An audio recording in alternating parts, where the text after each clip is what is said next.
This is Democracy Now!, democracynow.org, The War and Peace Report. I'm Amy Goodman with Nermeen Sheikh. We turn now to look at the crisis in Ethiopia. Peace talks between Ethiopia's government and rebel forces in Tigray began earlier this week in South Africa. The African Union is mediating the talks, which are aimed at ending a devastating conflict that began 2 years ago. Hundreds of thousands have been killed in the brutal war. One analyst estimates the death toll could be as high as 800,000 people. Millions have been displaced, hundreds of thousands facing famine. Last week, the head of the World Health Organization, Tedros Adhanom Ghebreyesus, who is from the Tigray region, warned time is running out to address the humanitarian crisis. This is a health crisis for 6 million people, and the world is not paying enough attention. I urge the international community and the media to give this crisis the attention it deserves. There is a very narrow window now to prevent genocide. Joining us from Germany is Tsedale Lemma. She is a journalist and founder of At a Standard, an English-language monthly magazine based in Ethiopia. Welcome back to Democracy Now!, Tsedale. Can you talk about the significance of these peace talks that are taking place outside of Ethiopia in South Africa and what's happening in the Tigray region? Thank you, Amy. Good morning. The significance of this peace talk is such that this is the first time at high level that the two parties are having an open and public face-to-face meeting to try to solve the problem that ran for the last 2 years. We have not had that. There have been some secretive talks between the two that were happening, but they all collapsed. So the significance is such that this is the first time happening in 2 years with all involvement of the international community at diplomatic efforts. That is how significant it is. And it's also significant because on the ground, people are dying in tens every day. Tigray is literally being decimated as we watch. So the significance cannot be undermined at the moment. And could you explain the importance of the African Union mediating these talks? Nermeen, I would really, there's a lot of reservation about the African Union being in charge of these peace talks. For one thing, it has done nothing for the last 2 years, despite it being headquartered in Addis Ababa, the epicenter itself of a country for this war. It has done really nothing for the last 2 years. But it's important to notice that it is now being assisted by other stakeholders, most importantly IGAD, the Intergovernmental Agency in Africa, and also the U.S. government. So this combined effort could yield a result. But the African Union in and of itself has proved to be a total failure in stopping this war. Can you talk about who the parties are at the table and what's at stake? The parties at the table are the federal government of Ethiopia and the Tigray government, which is a regional state in Ethiopia and the north of Ethiopia. So authorities from the Tigray government, led by Getachew Reda, to my understanding, who's the spokesperson of the president of Tigray regional state. And the federal government is represented by a few people, among them the Attorney General and the security advisor of the Prime Minister. So the warring parties are the two that are now on the negotiation table. What is at stake is a lot. We are waiting for what the two parties are going to come out with at the end of the day. But we know that what the Tigrayan authorities want from this negotiation as a result, or peace talk as a result, they want an immediate cessation of hostilities to this war, which would be 2 years next week. They want an unfettered access to humanitarian access to 7 million people that have been under siege for more than a year now. They also want an international media and human rights organizations to be granted access to Tigray region so that they could monitor the human rights abuses that continued happening with the involvement of the Ethiopian army and the Eritrean army. They also want the withdrawal of Eritrean troops from Tigray. What the federal government wanted so far has not been articulated. So we are waiting for this to come up within the next few days. And Tsedale, could you also explain, put this in historical context, what is the nature of the relationship of the region of Tigray with the central government in Addis Ababa, and what led to the kind of fracture that has produced this absolutely devastating war? Yeah, historically, Tigray has always been a place where the people hold the right to self-administer so dear to themselves. This is the third time that there is an uprising by the Tigrayan people against an attempt by the central government of an Ethiopian state to govern and rule that province. Historically, they have always been very much protective of their right to self-administer. So this is the relationship. But for the last 30 years, Tigrayans were also major power holders in the center.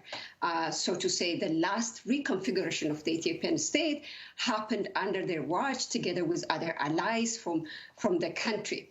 And they have been able to live in a relative peace for the last 30 years. So to say, this fight with a central government on asserting their right to self-administer had a lull of 30 years. We're back to that historic territory where an Ethiopian central government still wanted to control Tigray and Tigrayan people. So that's why the resistance of the people of Tigray in pushing back against the attempts of the federal government or the central government that has led to this latest uprising or a resistance by the Tigrayan people. Politically, it has a root. The conflict started initially with a rupture in the ruling party itself. The current government that is administering the Ethiopian federal government, led by Prime Minister Abiy Ahmed, was part and parcel of the government that were together in the EPRDF regime that were governing Ethiopia for the last 30 years. With a change in the political dynamics at the center, that fracture began to happen between the TPLF is the party that's administering Tigray, and the Prime Minister's party. So this fracture, this political fracture that we have seen initially led to that conflict in Tigray. But the dynamics of the conflict has since changed. The Prime Minister initially said that he wanted to do law enforcement. What he wanted to do is apprehend a few leadership of the TPLF party in Tigray. They needed to intervene there because they have attacked an army command center that is located in Tigray. So initially, the purpose of this war was framed as a law enforcement by the federal government in containing, the TPLF leaders in Tigray. But the sheer brutality of this conduct has turned the war into a resistance by the Tigrayan people against the federal government, because the federal government had invited a foreign army, Eritrean forces, to join it, in Tigray. And it was no law enforcement. It was a war against everything that Tigray has. It was a war against Tigray's peasantry, its agriculture, its education. It was a war against its women. And so the people initially who had given it a benefit of the doubt for the federal government's attempt to enforce law enforcement in the region had risen up. They just realized that this is not a war against TPLF. This was a war against everything Tigray is.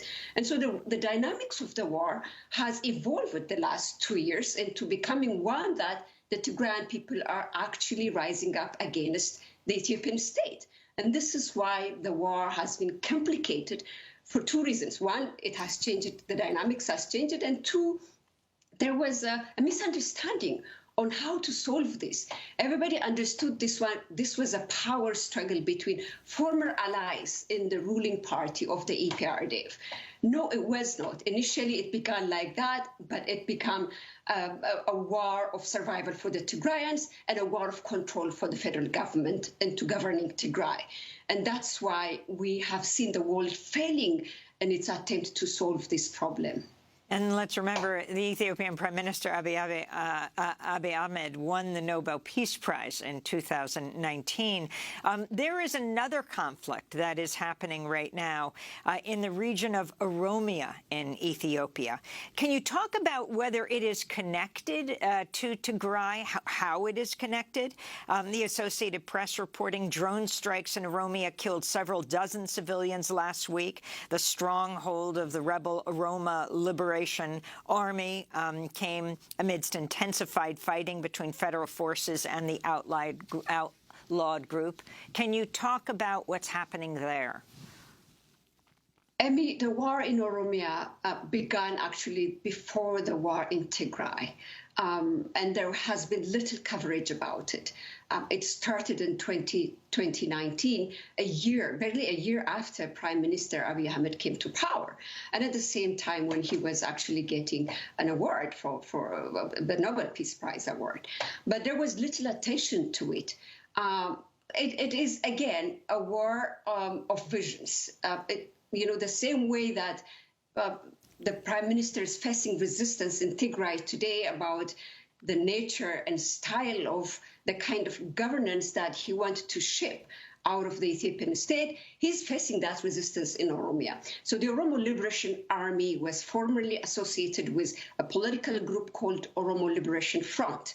But after the Oromo Liberation Front came into Ethiopia, following the Prime Minister's sort of liberalization of the political space, the Oromo Liberation Army broke apart with its mother party, and they said, no, we're going to continue the resistance because we don't see, the way we see the Prime Minister trying to reconfigure the Ethiopian state is against the, half a century struggle of the Oromo people. So we will be continuing our fight. So the war in Oromia started barely a year after Prime Minister Abiy came, but not enough attention was given to it. And now it's really going deep into many parts of Oromia. Actually, by the government's own admission, many parts in Oromia regional state, which is the largest regional state in Ethiopia, is under the control of the federal government and also the regional government. And they are under the control of the Liberation Army, of the Oromo Liberation Army, particularly western and southern parts of Oromia. And so the government, realizing that its armed combatants are running stretched, because of the war in Tigray, it has resorted into that intensification of drone attacks, particularly the last 2 weeks. According to opposition figures, there are more than 6 drone attacks that were conducted by the federal government and more than 120 days casualties of civilians. So this war that's happening in Oromia is happening in the shadow of the war in Tigray. And the purpose is a fight against centralized rule that the Prime Minister favors in his administration. It borrows the same kind of narrative with the war that's happening in Tigray. It's a pushback against the centralized rule in the country. But it's something that nobody's paying attention to, and it's not a part of this peace talk negotiation in South Africa as well. And Tsedale, just as before we end, what is the ultimate aim of the TPLF? Are the demands now likely to be calls for a referendum on independence? Is Tigray even interested at this point, given the brutality of this war, remaining part of Ethiopia, and also the territorial issues between Ethiopia and Tigray now? Well, the TPLF as a party is, among other Tigrayan political parties, I would say, is one of the most pro-Ethiopian political party. I don't think they will be pushing for a referendum on their own, but the idea of referendum is enshrined in Ethiopian Constitution, Article 39. So if the Tigrayan people want, TPLF can do nothing about it. It's the wish and determination of the Tigrayan people. At the moment, what the TPLF as a governing party in Tigray want from the repeated statements and all these things, they want a sovereign regional state of Tigray. They want the encroachment by the federal government to end. They want their self-administration restored. They want Eritrean forces, which are there as an ally of the prime minister, to be withdrawn from the sovereign territory of Tigray. And so they can have the self-administration, self-rule of the Tigrayan people guaranteed according to the constitution. The federal government interprets this one as a power grab by the TPLF. The power grab contest has ended in 2018 when the TPLF gave way to the prime minister himself and voted 100% for him. They gave way for that, but the federal government has always been suspicious that they want to return back to the center to grab power again. I don't think that's what they want. What they want is that an independent self-rule system in Tigray, whereby the people of Tigray can have a say on their destiny. But if the people of Tigray want to invoke Article 39 and want to go for a referendum of secession, it is enshrined in the Constitution. It's their constitutional right, and TPLF cannot stop that. But so far, I don't think TPLF will be taking the lead in having Article 39 invoked. Of all the parties that are functioning in Tigray, it's the most pro-Ethiopian party in my assessment. That's what's at stake. The territorial integrity issue there has been compromised by none other than the ruling party itself, the federal government, which has invited a foreign army to come and pillage and rape and kill and occupy the territorial independence of the Ethiopian state. Tigray, remember, is still a part of the Ethiopian state. So an occupation by Eritrea should be considered as an occupation of the Ethiopian sovereign state. But Eritrea is there with an explicit support of the federal government, which makes it a treason, by the way, Emmy, according to the constitution. And so this is what the dynamics in play at the moment. We have 10 seconds. I think, to conclude this one, at the moment, it's better that we focus on the hopes that we're pinning in this peace talk negotiation. The hopes is that they will be agreeing on a cessation of hostilities, which would pave ways for access to humanitarian and lifting the siege, a medieval era siege that has been imposed on Tigray. No communication, no banking, no road, nothing. It's 7 million people completely sealed off. And so we need that to be lifted. For that to happen, a cessation of hostilities is a must to have. And so we hope that the talks in South Africa would guarantee so that people in Tigray can be having access to their own bank, having access to telecommunications. Tsedale Lemma, we want to thank you very much for being with us, journalist and founder of the At a Standard English language monthly magazine in Ethiopia, speaking to us from Germany. Thank you so much.